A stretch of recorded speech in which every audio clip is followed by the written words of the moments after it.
All right, well, it's Lori here to talk to you a little bit about what I like to call Titanic decisions. And those are decisions where each of them seems okay on the surface, but in fact, they aren't, and they lead to disasters.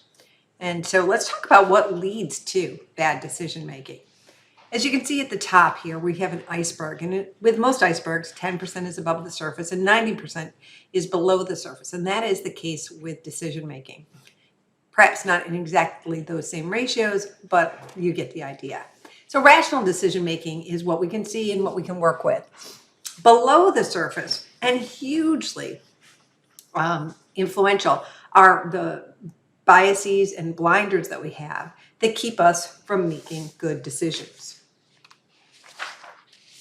Basically, we are not as rational as we would like to think. There are tons of studies out there and some great books. If you're interested, just send me an email or ping me on Teams, and I'll get you started reading some fascinating books about the biases that we hold and that keep us from making good decisions. A lot of them are by the Heath brothers, Chip and Dale Heath, believe it or not. All right, let's go over a few of the blinders that get in the way of rational decision making for the bulk of us. Number A, it's not a number, letter A would be the gambler's fallacy. And this is the idea that you're due for something. So if you had 10 coin flips in a row and they were all tails, how many of us would think the next one's got to be heads because we've had 10 tails in a row?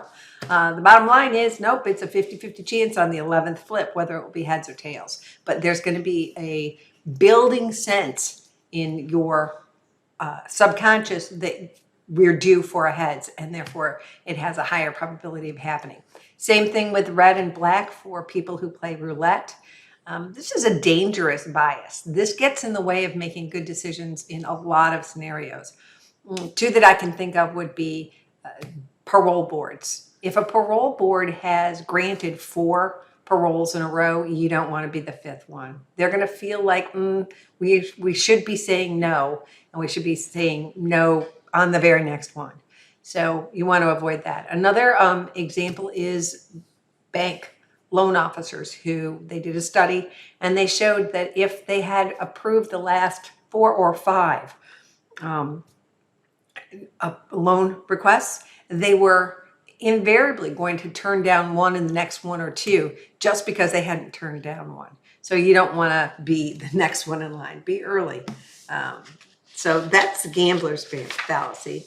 Let's talk a little bit about narrow framing. And this, we saw an example of this when we were talking about decision making and what to eat for dinner. And we never even considered, should we eat dinner? Should we eat a snack now and a much bigger snack later in the evening? We just went for, we should make dinner or eat dinner. But in fact, you need to look at all of your options. Let's say you and your significant other are having difficulties in a relationship. Many people will frame it as, should I break up with him or her or not? Or they, him, her, or they, or not. And what you'll find is that that's probably not the way you want to look at it. What you want to look at it is ask, are there other options that we should be considering before abandoning this relationship? Are there other ways that we can make this relationship work? Should we change how we handle our finances so we argue less? Should we carve out time for ourselves and time for our friends so we're not feeling like we're missing out on one segment of our lives to feed another?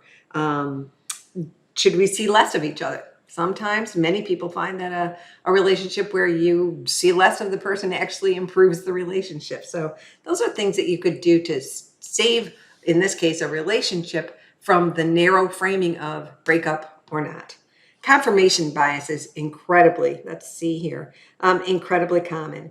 Once we've defined our problem and we have a direction we prefer, then we tend to seek out advice or input from people we know will push us or nudge us in that direction. So let's say that you have tickets to the Bills game over the weekend, and you also have a huge paper due Monday morning, first thing, no exceptions, no extensions.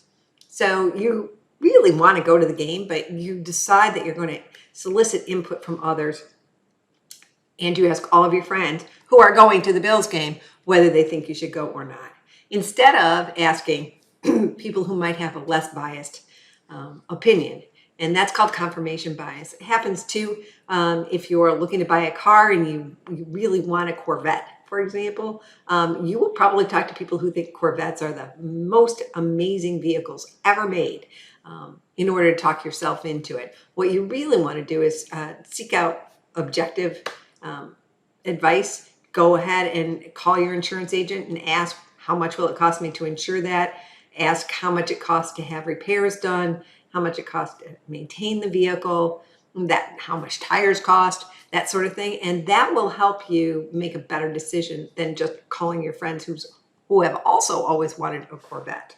Bounded willpower, my gosh, we see this every spring when we know that we should be slimming down because it's bathing suit season or short season or golf season. And we really should be not having that extra slice of cake or that extra trip to the ice cream bar in the hickey. And bounded willpower is just that. We don't have enough willpower to do what we know we should. Every Thanksgiving and every Thursday, we also have this problem. Thanksgiving is you swear you're just not going to overeat. You're not going to eat till you're stuffed and lying on the couch like the turkey. But usually you do. And the same with Thursday nights. A lot of undergrads like to go out on a Thursday night. And they really know that they should stay in and get some of their work done. But they have only so much willpower and they've used it all up in the day.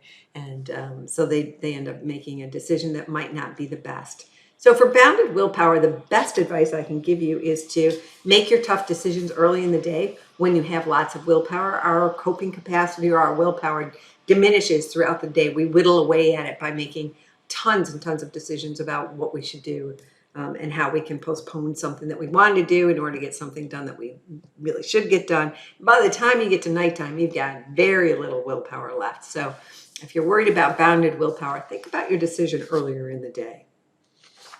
All right, let's go to our next sheet, which is sunk cost bias. Now, this is my personal favorite.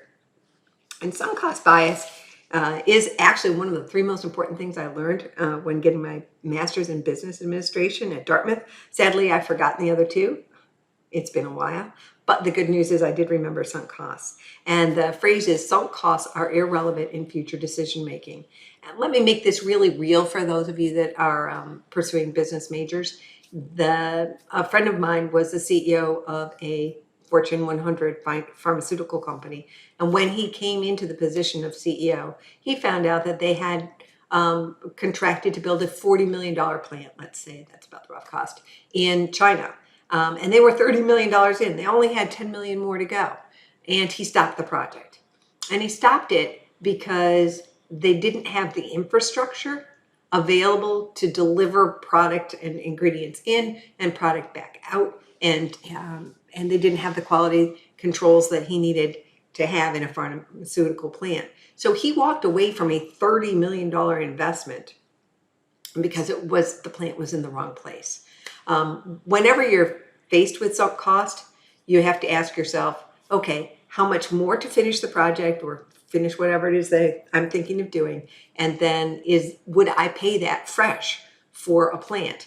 And so in this case, it would have been $40 million as the plant cost, less the $30 million already invested. So question is, for $10 million, would you take a plant in this location? His answer was no. I would not, even for $0, take a plant in that location because it's in the wrong location and it can't be fixed. So that's a real life example of sunk costs and walking away.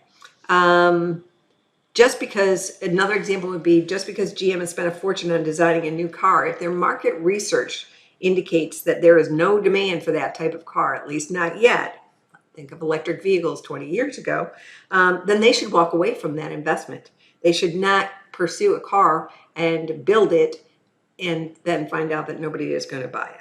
So walk away, start over, all that money, all that time, irrelevant in future decision making. And if you're in the midst of a big project, it's a good idea to step back and ask yourself periodically, okay, I'm halfway through this project. It's a $1 million project. Would I spend $500,000 to finish this project?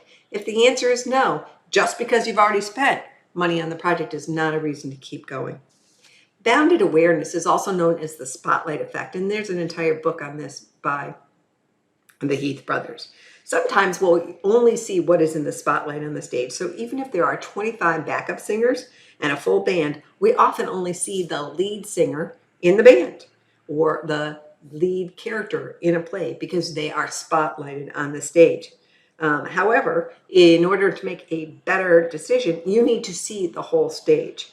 For example, if you're buying a new car and you only consider cars that you're familiar with, cars that your family has driven for years, then you might be missing out on the perfect car. And what you need to do is more research and widen the spotlight, if you will, to include vehicles that you had not ever ridden in or your family had never owned, to see if there's something out there.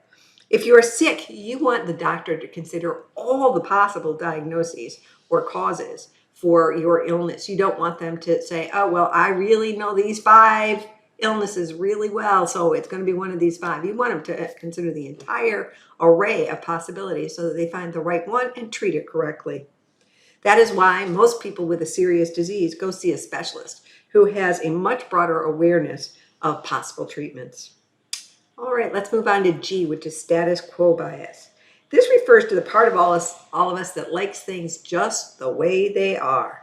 This bias is particularly devastating to companies that are trying to change. Most people do not like to change. And one of the things that we need to fight against is the tendency to want to stay where we are, doing things the way we have been. Those of you that have ever tried to change something may have found out or may have been greeted with the message, well, that's not how we do things here. That is status quo bias. Status quo bias is rampant in corporate America. And that is because in general, it is hard to get fired for doing the same thing your predecessor did. So I worked on brands, on product at Procter & Gamble. And as long as you kept the same advertising campaign going and the same types of promotions and the same flavors of cake mix, in my case it was cake mix, going, you probably weren't going to get fired. But if you decided to drop a really popular flavor and it didn't go well, you might get asked to leave. So a lot of people will not break from status quo bias because of the risk associated with it, and some of it is just a comfort issue. But either way, you really need to challenge yourself on your status quo bias. And then finally, let's talk about loss aversion. And loss aversion is where the possibility, let me articulate this correctly, the possibility of the loss is disproportionate to the potential for the gain. And they did some research on this, and they found that in general, if students were taking a bet and they could either win $100 or lose $100, nobody would take that bet. And even if it was win $105 or lose $100, almost no one took that bet. However, if you play it often enough and it's a 50-50 chance, you're going to be ahead by continuing to take that bet, right? Because we've got 50% chance of 105, so that's 52.5 expected return, and a 50% chance of $100 loss, which is $50 loss. 52.50 minus 50 is $2.50. On average, you play often enough, you're going to be $2.50 ahead on all of those decisions or all of those bets that you took.